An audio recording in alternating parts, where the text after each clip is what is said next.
warahmatullahi wabarakatuh. Nah, untuk video kali ini kita akan belajar yang namanya networking models. Oke. Nah, di sini kita akan yang pertama itu akan belajar mengenai konsep, lalu TCP atau IP model, lalu yang selanjutnya ada encapsulation dan decapsulation, lalu yang terakhir kita akan membahas mengenai OSI layer model. Oke, kita langsung saja. Yang pertama ada konsep. Nah, konsep ini yaitu ada jaringan komputer yang mengacu pada perangkat komputasi yang saling terhubung serta dapat bertukar data dan berbagi sumber daya atau sama lain. Jadi, apakah IP model itu sama dengan jaringan komputer? Nah, jawabannya itu tidak, karena networking ini adalah model yang seperti sebuah aturan yang mendefinisikan kumpulan komputer agar bisa saling berkomunikasi. Nah, jadi kesimpulannya itu seperti tidak ada hubungannya yang sama dengan jaringan komputer, tapi kayak sangat melekat kayak gitu. Nah, untuk terjalinnya proses bertukar data atau tersebut diperlakukannya aturan yang mendefinisikan, nah seperti tadi, kumpulan komputer agar bisa saling berkomunikasi.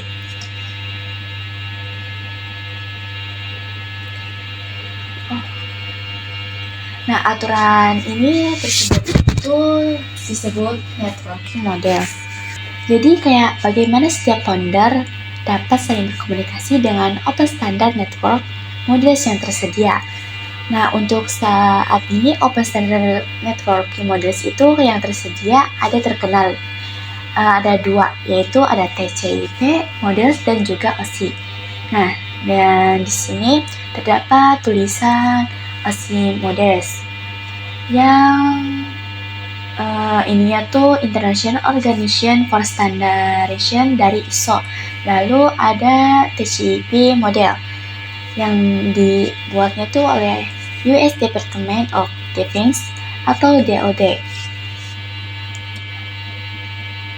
Nah, lalu di sini ada konsepnya. Nah, konsepnya itu sebelum terbentuknya networking atau sebelum kayak data network model. Jadi seluruh vendor ini membuat aturan sendiri. Nah, di sini didirikan itu kan pada tahun 1974 oleh Sistem Arsitektur Network atau SAN.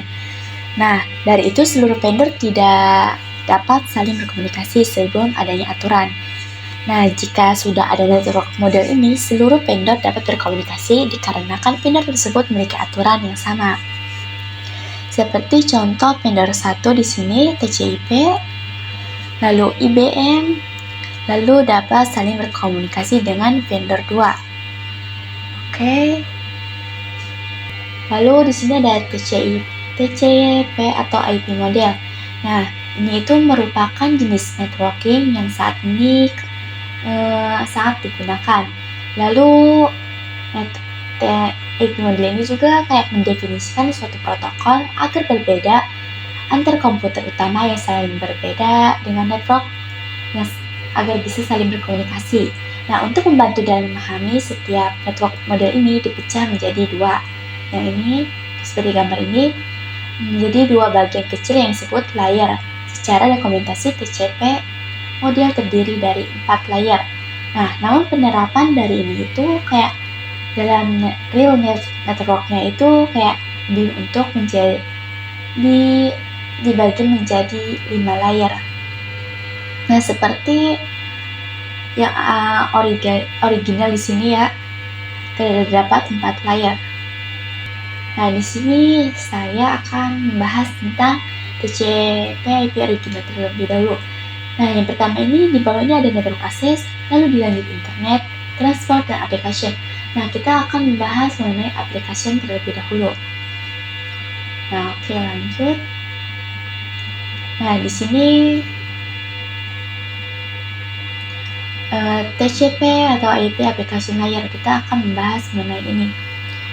Nah, seperti halnya kayak jika itu minta kita kayak ke server atau merequest sebuah HTTP, di sini Nah, ada client server yang merequest HTTP akan membagikan hasilnya. Nah, hasilnya itu bisa error atau tidak error.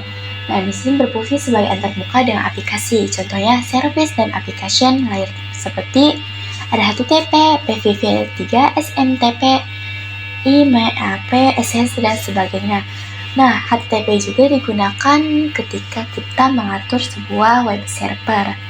Nah, seperti klien ini ya. Nah, klien ini akan dari server mengirim HTTP dan akan direspon seperti itu. Kita lanjut.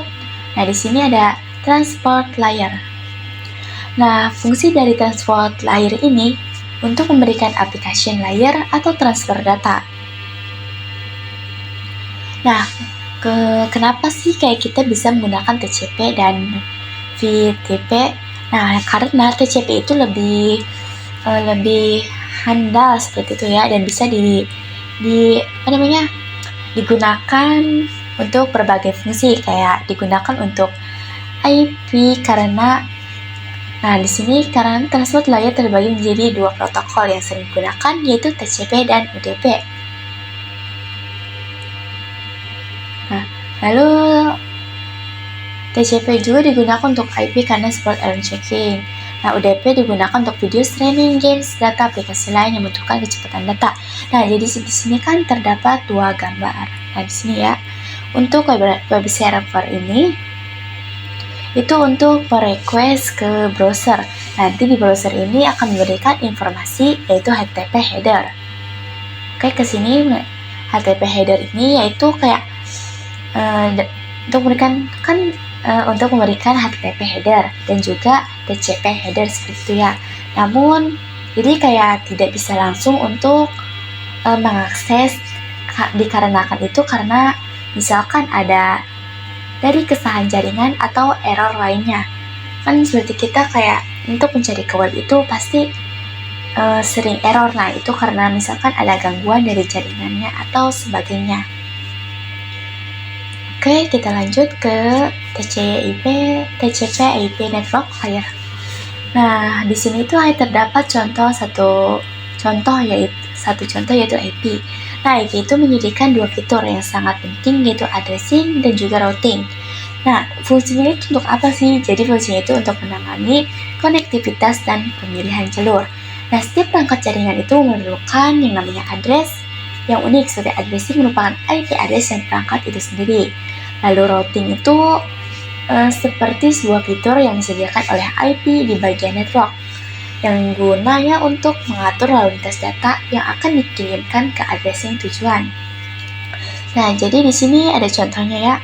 Contohnya ini seperti untuk address ini alamat perangkatnya yang PCI itu IP-nya ada 192.168.1.1. Nah, untuk PCB ini ada 192.168.1.2. Nah, itu address-nya itu untuk mengatur lalu lintas atau sebuah fitur yang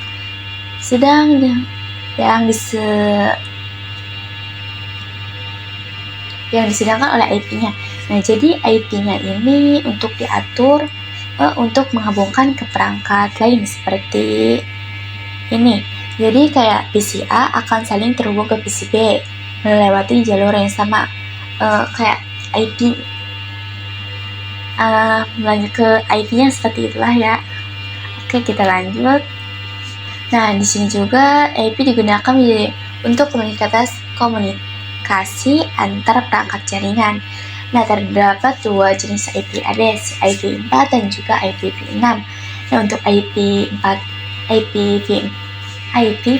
ini kayak memiliki 32 bit. Nah, terbagi menjadi 4 blok. Jadi di setiap blok ini ada 8 bit. Nah, dan nanti jika di ini jadinya ada 32 bit. Jadi seperti itu ya. Nah, untuk IPv6 ini mempunyai 128 bit. Nah, terbaginya itu menjadi 8 blok. Setiap blok ada 16 bit. Jadi seperti itu ya. Oke. Nah, sekarang TCP atau IP Data Link Layer and Physical Layer. Nah, jadi data link layer itu mendefinisikan protokol yang dibutuhkan pada PCK layar. Nah, fiturnya tuh ada VCS frame check sequence, yaitu untuk mendeteksi error tanpa recovery. Nah, juga ada addressing, nah yang gunanya tuh untuk data link seperti MAC address-nya. Lalu ada PCK layer yang mendefinisikan cabling pada suatu jaringan komputer. Nah, seperti kayak apa sih yang digunakan untuk penghubung device-nya. Nah, seperti dua contoh ini ya. Jadi contohnya itu seperti ada sini. Nah, perangkatnya itu ada VCA dan juga PCB. Nah, untuk address-nya itu untuk mengatur lalu lintas sebuah fitur yang sedang menghubungkan perangkat lain seperti ini. Nah, lalu di sini ada encapsulation and decapsulation. Nah, encapsulation ini merupakan proses mengunduh data dengan header pada setiap layernya. Jadi, decapsulation ini merupakan kebalikan dari encapsulation. Nah, di sini ini terdapat gambar atau data OSI model dan juga TCP. Nah, di sini aplikasi ini di aplikasi ini terdapat data. Lalu di transfer ini terdapat data dan juga segmen headernya. Lalu di network ini akan menghubungkan ke data, ke segmen header dan juga paket headernya. Lalu untuk data link ini akan menghubungkan ke data, ke segmen header, paket header dan juga frame header. Nah, untuk vertical ini untuk menghubungkan seluruh data yang akan dikonversikan menjadi bit. Nah ini ya vertical yang akan mengkonversikan menjadi sebuah bit. Oke, lanjut. Nah, di sini OSI model. Nah, di sini itu untuk saat ini model itu digunakan hanya TCP atau IP karena untuk dari sisi perkembangan protokolnya, atau model TCP IP lebih dominan daripada OSI layer. Nah, di sini ada gambar mengenai OSI model atau TCP IP modelnya. Jadi itu untuk membangun jaringan komputer yang sangat besar usahanya, karena banyak vendor yang memiliki network sendiri dan mencari cara agar bisa saling berkomunikasi antar sama vendor. Ini seperti yang dijelaskan pada awal ya. Jadi dibuatlah satu model spesifikasi minimum oleh ISO ini pada tahun 1984 yang bisa digunakan OSI 7 layer. Nah, terdapat juga 7 lapisan di sini layer pada OSI model ini. Nah, ini juga berkaitan dengan user interface dan data formatting dan juga communication session dari mulai 1 sampai 4 ini. Oke, lalu ada layer berkaitan dengan bagaimana data itu mengalir dari ke-5 sampai 7 ini ada session, presentation, dan application. Oke. Nah, di sini juga ada model data. Oke, ini sudah dijelaskan. Nah, jadi seperti ini penjelasan mengenai network ini ya. Untuk pembahasan lainnya kita akan susul untuk video berikutnya. Sampai jumpa di video berikutnya. Assalamualaikum warahmatullahi wabarakatuh.